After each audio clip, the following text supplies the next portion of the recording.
वृंदावन में श्री सनातन गोस्वामी जी सदैव अपनी रहनी से रहते। एक दिन एक दिव्य लीला उनके सामने स्फुरित हुई। महावन में रहस्यमय दृश्य देखा कि कुछ गोप बालक खेल रहे हैं। एक नवतमाल श्याम बालक श्री सनातन जी की ओर देखकर मुस्कुरा रहा है और मंद मंद मुस्कुराते हुए प्रेम भरी तिरछी चितवन से कटाक्ष कर रहा है। सनातन जी आकृष्ट हो गए। वो रूप माधुरी को हृदय लगाने के लिए दौड़ पड़े। जो सामने एक दिव्य लीला स्फुरित हुई, देखा कि बहुत से गोप सखाओं के साथ श्री लालजू महाराज खेल रहे हैं। बहुत ही सुंदर श्यामंग कांति है। मंद मंद मुस्कुराते हुए तिरछी चितवन से श्री सनातन जी की तरफ देख रहे हैं। विवश होकर भाग पड़े उनको हृदय से लगाने के लिए। जो ही नजदीक पहुंचकर हृदय लगाने की चेष्टा की तो अंतर्धान हो गए। आप भाव विभोर होकर विलाप करने लगे, क्रंदन करने लगे, अश्रुपात करने लगे। इतनी शिथिलता हुई कि थोड़ी देर के लिए एक नींद सी आई, एक झपकी सी आई। तो देखा वही श्यामल गोप बालक जो प्रगट में दिखाई दी थी लीला, वही स्वप्न में देखा।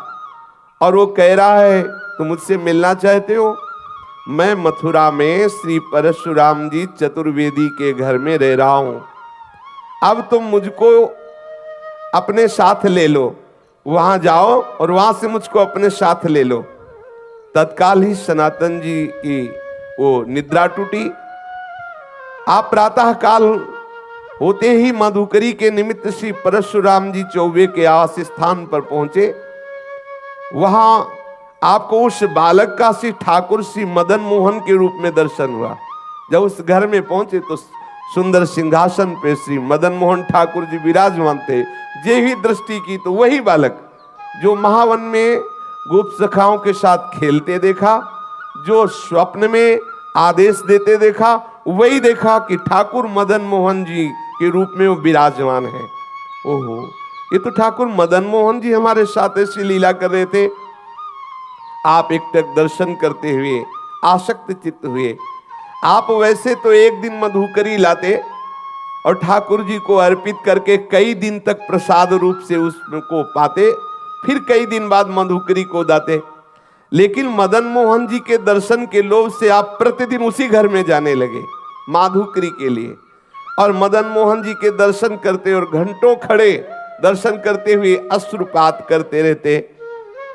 एक दिन घर की वृद्धा माता ने देखा कि नेत्र में नेत्र मिलाए हुए ठाकुर के घंटों खड़े हैं, अश्रु प्रवाह हो रहा है।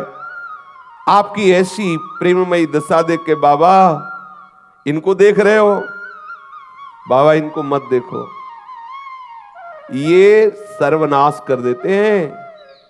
बहुत वैसे ठाकुर हैं। उस मैया ने कहा। तो श्री सनातन गोस्वामी ने उस मैया की तरफ देखा, बोले सुनो, मेरा बहुत बड़ा कुटुंब था, खूब घर भरा हुआ था संपत्ति से, जन से, परंतु ये जब से आया हमारे घर में इसने सब नाश कर दिया। मेरा परिवार मिट गया, मेरी सब संपत्ति चली गई, केवल मैं अकेली रह गई। ऐसा ही होता है, अकेला ही रखता है। इसीलिए कल की चर्चा में था, पूज्यपाद श्री रूप गोस्वामी जी कहते हैं कि अगर अपने परिवार से मोह ममता हो तो श्री राधा गोविंद देव जी से मोह ममता हो तो श्री राधा गोविंद देव जी से आंख मत मिलाना। यदि आंख मिला लिया तो किसी काम के नहीं रहोगे। ठीक ऐसे ही ये श्री मदन मोहन ठाकुर जी की लीला है। उस मैया ने कहा कि सब कुछ नष्ट हो गया जब से आया है, केवल मैं अकेली रह गई हूं। सनातन जी ने वही अश्रु प्रवाह, अनुराग से भीने हुए नेत्र, कहा माता जी तुम इसका परिचय मत दो, मैं जानता हूं मेरी भी यही दशा हो गई है। जब से इसने नजर की तब से सब नाश हो गया। और क्या, राजमंत्री थे, नजर हुई, कहां पहुंचा दिया। एक गुदड़ी करवा और भाव में मगन। ये विनोद है महापुरुषों का। समस्त मलिनता माया की जो हमें घेरे हुए है, जब ठाकुर का कृपा कटाक्ष होता है तो उससे बिलक करके अपनी लीला में प्रवेश दे देते हैं, जो चिदानंदमयी है, जो एक रस लीला है। ये परिवर्तनशील जगत की मोह ममता का नाश एकमात्र इनकी कृपा की ओर से होता है। जब से इनसे प्रीति की तब से मेरा सर्वनाश हो गया, श्री सनातन जी ने कहा। इसलिए नाश का अब तो कोई भय रहा नहीं, कोई बचा ही नहीं तो क्या भय है। मेरे निकट जो भी था अब वर्तमान में कुछ नहीं रह गया है, ये इसी की नजर का चमत्कार है। वृद्धा ने कहा तो भी तुम इसकी तरफ देख रहे हो, देखो तुम्हें पसंद आ गया क्या? बोले तो पहले से ही हम राजी हैं, इसके नेत्रों में पहले ही बिक चुके हैं। मैं तो वृद्ध हो चली हूं और मैं सोच भी रही थी कि अब इसकी सेवा कौन करेगा मेरे बाद, क्योंकि परिवार में तो कोई बचा नहीं। देखो इससे कोई ये मत समझ लेना कि ठाकुर से प्रेम करोगे तो तुम्हारा परिवार नष्ट हो जाएगा, ऐसा नहीं। इसका आंतरिक रहस्य है। जब से मदन मोहन जी पधारे तो एक एक करके अपने धाम भेज दिया, अपनी नित्य लीला में सम्मिलित, जो बड़े बड़े योगियों के लिए दुर्लभ है। ठाकुर मदन मोहन पधारे उस चौबे जी के घर तो सबको अपनी दिव्य लीला में प्रवेश दे दिया। लौकिक धन हटा करके चिदानंद वस्तु प्रदान की। हमारी पार्थिव बुद्धि कहीं ऐसा न सोच बैठे कि ठाकुर से जुड़ने का मतलब है संकट विपत्तियां, ऐसा नहीं। जो प्रभु के चरणों में अपने चित्त को लगा देता है तो बिना अन्य साधन के भी प्रभु उसको स्वीकार कर लेते हैं और अपने दिव्य धाम, दिव्य स्वरूप, दिव्य लीलाओं में प्रवेश दे देते हैं। यहां से हटा देते हैं ये जो माइक लीला है, जन्म मृत्यु दुखद भयावह, इससे हटाकर जहां कोई भय नहीं, महासुख है, वहां पहुंचा देते हैं। वृद्धा ने कहा बाबा मैं तो वृद्ध हो चली हूं, था मेरी यही अभिलाषा है, इनको कोई न कोई ले जाएगा ही, मेरे से पूजा सेवा बनेगी नहीं और मैं भी ऊब गई हूं, इससे हमें कोई लाभ प्राप्त हुआ नहीं। क्योंकि वो बाह्य दृष्टि से विनोद में बोल रही कि अब अगर इन लाभ प्राप्त होता तो कम से कम नाती पनाती ही होते, इसकी सेवा कोई नहीं बचा, मैं ही अकेले बची हूं। और ये ऐसा ही करते हैं। श्री राधा बाबा कहते इनका जलनुआ स्वभाव है, ये दूसरिया नहीं रहने देते। ये प्रेम गलित साकरीता में दो न समाए। अगर तुम पूछो कि तुम्हें लाभ क्या प्राप्त हुआ तो यही प्राप्त हुआ कि सपरिवार कुटुंब सब खत्म हो गया है। अब मेरी मृत्यु का समय आ रहा है, कोई ना कोई तो इसकी सेवा के लिए चाहिए ही, और मैं किसको सौंपूं? मैं दे भी उसी को सकती हूं जो इससे प्यार करे। मुझको बड़ा संतोष हुआ तुम्हारे नेत्रों में इसके प्रति प्यार देख करके। आप देखो इसी से पहचानो कितना प्यार करती ठाकुर को, तुम कितना प्यार करती ठाकुर को। तुम्हारे नेत्रों में अपने ठाकुर के प्रति प्यार देख करके मुझे संतोष हुआ कि तुम सेवा करोगे। देखो अपने नेत्रों से मैं इन्हें ओझल नहीं होने देना चाहती, परंतु बाबा अब मेरा शरीर बूढ़ा हो गया है, अब मेरे से सेवा का ये कार्य हो नहीं सकता और बिना सेवा के ठीक नहीं है, इसलिए इनको तुम ले जाओ। श्री सनातन गोस्वामी जी ने कहा मैया यदि ऐसी बात है तो तुम इन्हें मुझे दे दो, मैं इन्हें अपने संग ले जाऊं। वृद्ध माता ने कहा बाबा इन्होंने जब मेरा ही सर्वनाश कर दिया तो मुझे डर है कि कहीं कुछ और आपके साथ ना हो जाए। बाबा ने कहा कि मैया हानि वाला कुछ रह ही नहीं गया है हमारे पास, जिससे हानि होगी वो कुछ रह ही नहीं गया है, क्योंकि इन्होंने मेरा तो पहले ही सर्वस्व छीन लिया है। अब एक शरीर में लंगोटी है, ये गुदड़ी है, ये करवा है, जब चाहे तब छीन ले, इसका मुझे कोई भय नहीं है। बाबा श्री सनातन गोस्वामी जी श्री ठाकुर मदन मोहन जी को अनन्य भाव से, वो तो अंदर का जो प्रेम है उसी को देख करके तो ठाकुर ने आकर्षण किया है। वृद्धा माता जी अश्रु प्रवाहित होकर के ठाकुर जी को हृदय से बार बार लगा करके श्री सनातन गोस्वामी जी को दी। सनातन गोस्वामी अत्यंत प्रसन्न होकर मानो महानिधि है भी महानिधि, अब जिनको ऐसे ठाकुर लाड़िले प्राप्त हुए हो सोचो उनको कितना सुख। सनातन जी बहुत प्रसन्न मुद्रा में ठाकुर जी को हृदय से लगाकर सीधा वृंदावन में ले आए और आदित्य टीला में श्री ठाकुर जी महाराज को विराजमान, ये जो लाल पत्थर का मंदिर है टीले पे, इसे आदित्य टीला कहते हैं। उनकी पर्णकुटी वहीं थी, वहीं ठाकुर जी को विराजमान किया। सनातन जी की दिनचर्या में उदर पोषण के लिए माधुकरी वृत्ति ही थी। एक दिन ले आते, कई दिन प्रयोग करते, परंतु अब कुटिया में ठाकुर जी पधारे। अब श्री सनातन जी श्री ठाकुर जी के भोग के लिए आटा मांग के लाते और उपला बीन लेते और उसी आटे का गोला बनाकर उपला में पका लेते और ठाकुर जी को अर्पित करते और वही प्रसाद पाते।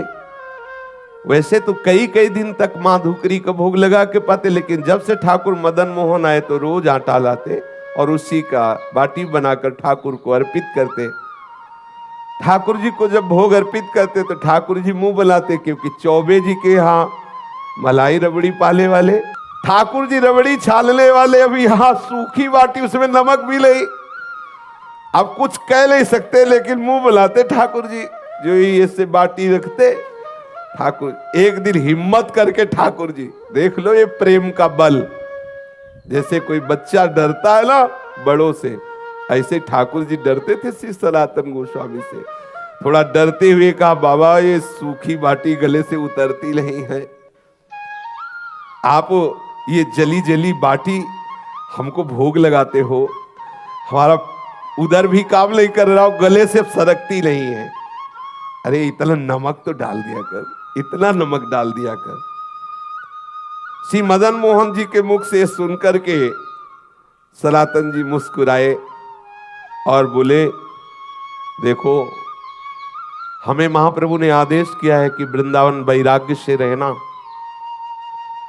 अब मैं समझ गया कि आप मुझे फिर फंसाना चाहते हो। चटोरा स्वभाव है आपका, वैसे ही बाल्यपन से चटोरा स्वभाव। कभी यशोदा मैया के द्वारा दिए हुए माखन से तृप्त नहीं होते थे, जब तक 10-20 घरों से गोपियों के यहाँ जाकर के बाल लीला करके 10-20 घरों से नहीं पाते। तो हमें पहले से पता है आपकी चटोरा स्वभाव है, और वैसे भी चौबे जी के यहाँ भोग लगता रहा, लेकिन ये बात समझ लो कि यहाँ ये व्यवस्था नहीं हो पाएगी। आज आप कह रहे हो कि थोड़ा सा नमक मांग के लाना, फिर कहोगे बाबा नमक तो हो गया, अगर थोड़ा घी में डुबो के तो गला सीज जाएगा। फिर कहोगे बाबा थोड़ा मीठा बूरा मिला दो, तो हम इसी चक्कर में कहां तक व्यवस्था करेंगे। कभी तुम घी कहोगे, कभी बूरा कहोगे, तो इसलिए महाराज मैं तो महाप्रभु की आज्ञा के अनुसार ही रहूंगा वैराग्य से। और आप ये जो मांगे रख रहे हो, ये मांग आप अपना चाहो तो पूर्ण कर लो, हमारी तरफ से व्यवस्था होने वाली नहीं है। मैं वैराग्य पूर्ण ही रहूंगा। श्री सनातन गोस्वामी जी से ऐसा ठाकुर जी ने उत्तर सुना, तो उन्होंने कहा तुम फिर मुझे आदेश देते हो कि मैं अपनी व्यवस्था कर लूं। ठाकुर जी ने हाँ बोले, आप व्यवस्था अपनी कर लो, हमें कोई परेशानी नहीं है। ठाकुर जी प्रसन्न हो गए, ठीक है आप वैराग्य से रहो, हम व्यवस्था कर लेते हैं। श्री सनातन गोस्वामी जी ने श्री ठाकुर मदन मोहन जी को कह दिया कि आप अपनी व्यवस्था कर लीजिए। तो उसी समय मुल्तान देशवासी कोई रामदास जी नाम के जो एक कपूर परिवार के विशाल नौका में विविध रत्नों और सैंधव नमक, काबुल के मेवा इत्यादि भरी हुई, वैसे पहले यमुना जी से ही व्यापार आदि के लिए नौका यात्रा के द्वारा आना जाना होता था। तो वो आगरा जा रहे थे, जिसमें मेवा भरी हुई थी, सेंधा नमक भी था और विविध प्रकार के रत्न भी थे। बहुत बड़ी नौका थी, जिसे नरवाहन जी के चरित्र में आता कि 600 सैनिक तो उस जैनी की नौका की व्यवस्था में थे और बहुत सा वो व्यापार की सामग्री लिए। तो मतलब कोई ऐसी नौका नहीं कि 10-5 लोग बैठे हों, ऐसी नहीं, विशाल नौकाएं और उसमें संपत्ति। जब ठाकुर जी से कहा आप अपनी व्यवस्था कर लो, तो यहीं नीचे ही यमुना जी बहती थी, जहां से आज परिक्रमा मार्ग है। क्योंकि यमुना जी के समीप ही आदित्य टीला, वो आज भी जो लाल पत्थर का मंदिर, तो जो परिक्रमा मार्ग है यमुना प्रवाह उस समय, क्योंकि ऐसा प्रसंग आता है कि वहां से घड़ा लेकर के सीधे यमुना जी में कूदा चोर, ऐसी कथा आती है। तो मतलब समीप ही यमुना जी थी, वहां ही आके नौका रुक गई। अब वो बहुत प्रयास किया, नौका वहां से चली ही नहीं। अब अनेक प्रयास करने पर जब हार गया, चलने की बात क्या, नौका हिली डुली भी नहीं, क्योंकि ठाकुर जी जजमान पटाना चाहते हैं। अब श्री रामदास जी कपूर परेशान हो गए, तो ठाकुर जी ही एक गोप वेश बालक का धारण करके गए और कहा, रे सुन, ये नौका ऐसे नहीं निकलेगी, अगर तुझे नौका निकालना है तो देखो वो संत भगवान बैठे उस वृक्ष के नीचे, सनातन गोस्वामी जी के लिए कहा, वहां जा दंडवत कर, कुछ मनौती मान तो नौका निकल जाएगी, हम तुमको पक्की सलाह देते हैं। अब वो श्री सना, और ये कौन बालक, वही है ठाकुर जी पटार है, नाव रोका और भेज रहे हैं, पर बिना सनातन जी के। ये देखो इनका दुलार देखो, ठाकुर कितना अपने जनों को प्यार करते हैं। वैसे ये सबके साहब हैं, लेकिन जो इनकी दास्ता स्वीकार कर लेता है वो ठाकुर अपना साहब उसे बना लेता है।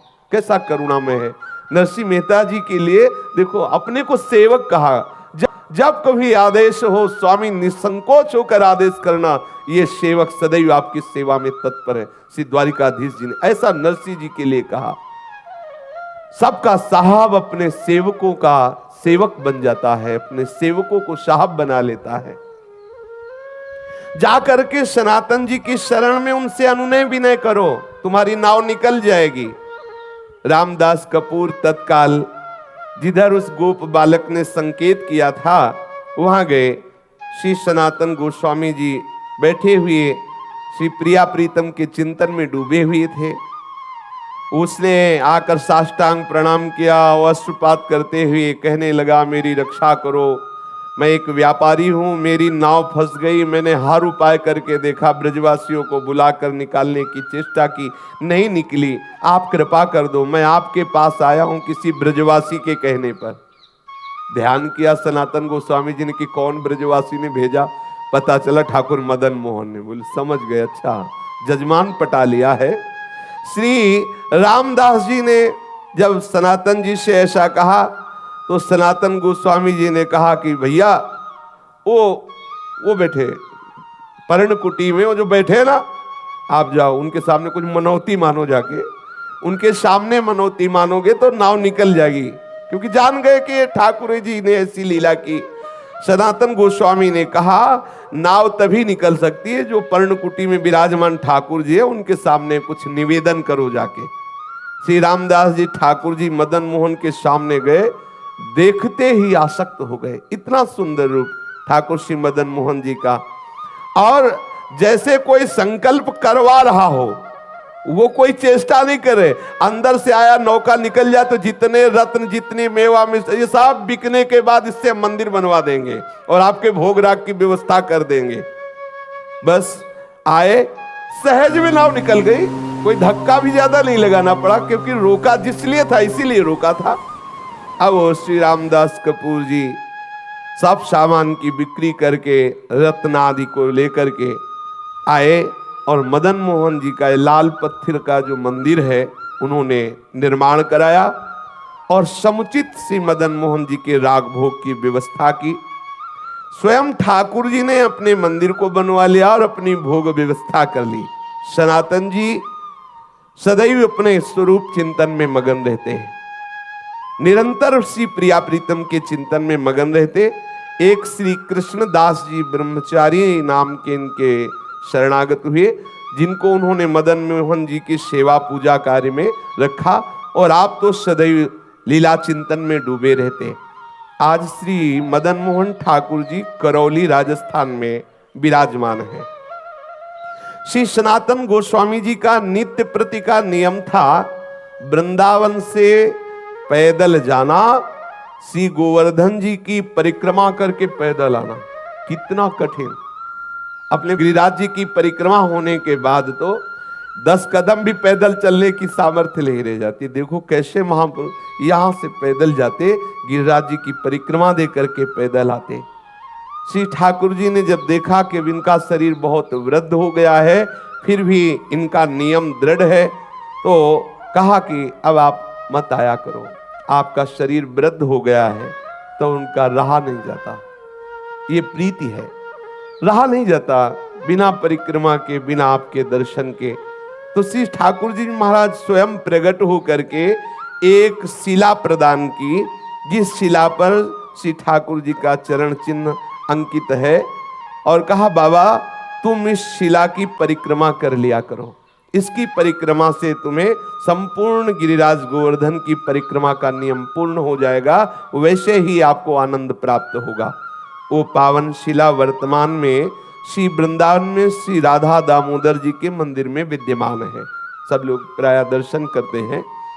प्रतिदिन आदित्य टीला से श्री सनातन गोस्वामी श्री गोपेश्वर महादेव जी के भी दर्शन करने जाते थे।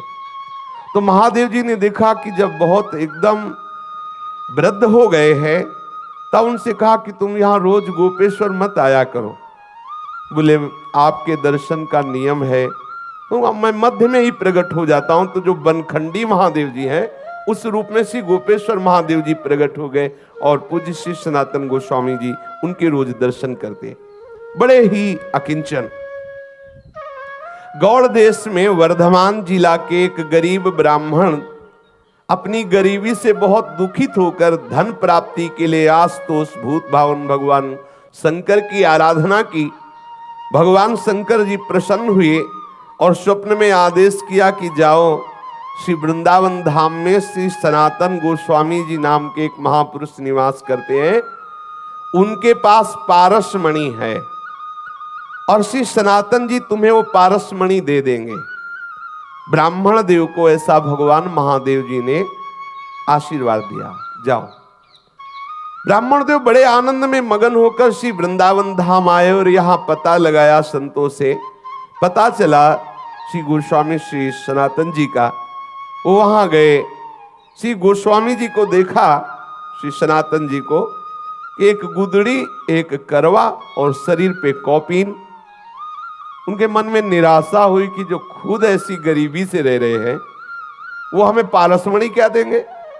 भगवान शंकर के वचन तो झूठे नहीं हो सकते, और उन्होंने इन्हीं के लिए कहा है कि इनके पास जाओ तो तुम्हें धन बनाने वाली पारसमणि मिल जाएगी।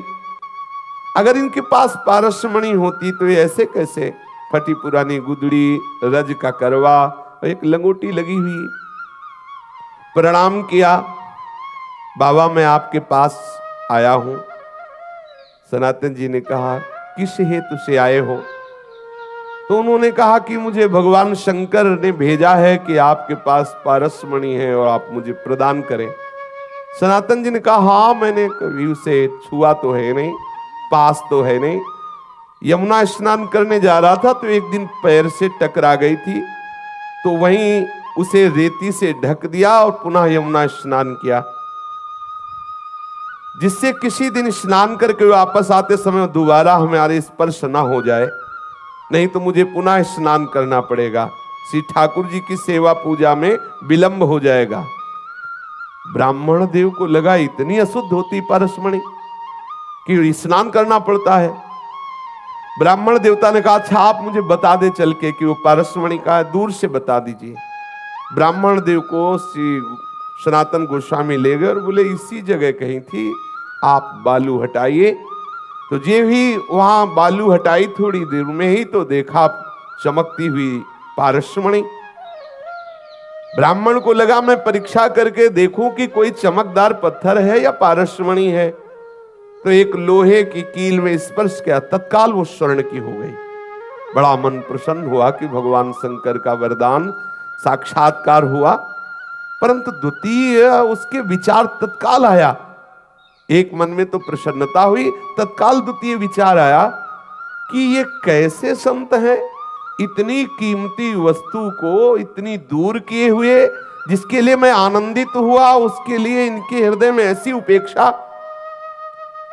सनातन जी इस अमूल्य पारसमणि का त्याग क्यों किए हुए थे, और इतना त्याग कि शरीर से स्पर्श हो जाए तो यमुना स्नान करना पड़ेगा।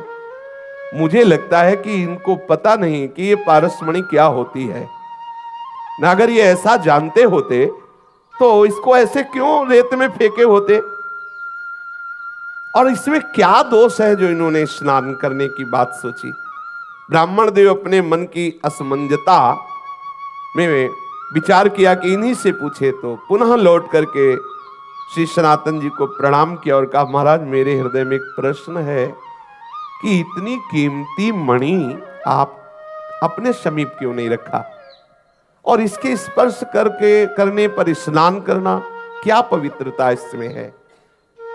ब्राह्मण को इस तरह बोलते हुए देख करके श्री सनातन गोस्वामी ने कहा कि बहुत दुर्गुण है इस पारसमणि में, न जाने कितनी मलिनताएं छुपी हुई हैं।